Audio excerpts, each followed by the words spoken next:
I want to thank you all for coming here today. I want to thank your supervisors for making space for you to come here today. It's not always easy to cover the front counter if 2 or 3 of you are away at a time, so I know that's a bit of a logistical issue sometimes, but we're really thrilled you're here. I hope you find it a really interesting and valuable morning. I hope you get to meet a few people you perhaps haven't met before, as well as your own colleagues. So why use mystery shopping? I mean, that's quite an important thing to understand. I mean, what's the reason for using mystery shopping? And one of the main reasons is that you need to have an independent measurement, and it needs to be objective, because at the end of the day, if you've got an independent organisation measuring customer service, then inevitably they're not going to be biased by any internal politics. They're going to present it as it is. So as part of this conference, we've also come up with an award, Best Customer Practice Award.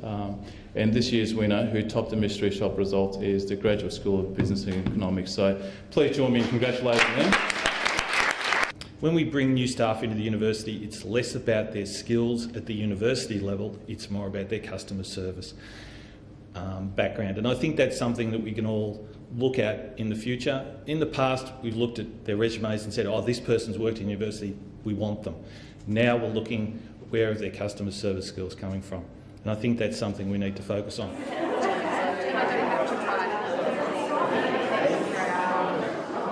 So MGK and JD, Masters of General Knowledge and Joke Design.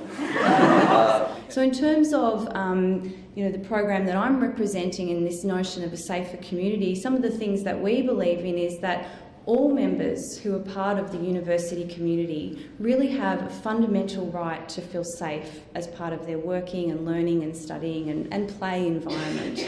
But we also believe that we all have a responsibility as part of that community to promote our safety and the safety of others within that too.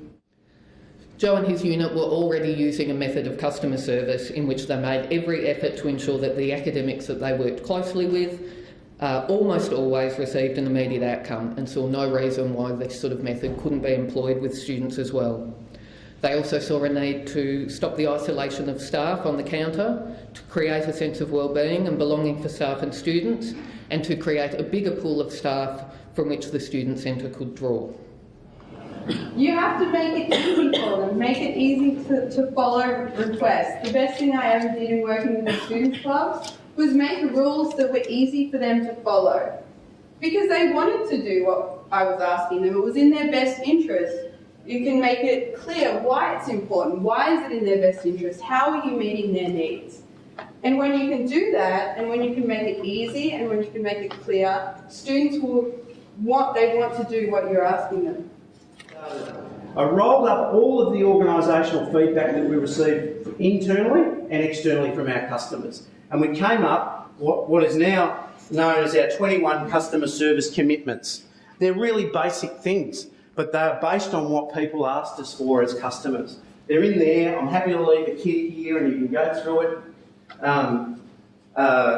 There's 21 statements. If you walk into any decent business and look on their wall, they'll tell you what their promises are to you. As soon as you put these things up on the wall, people actually have to be accountable for them.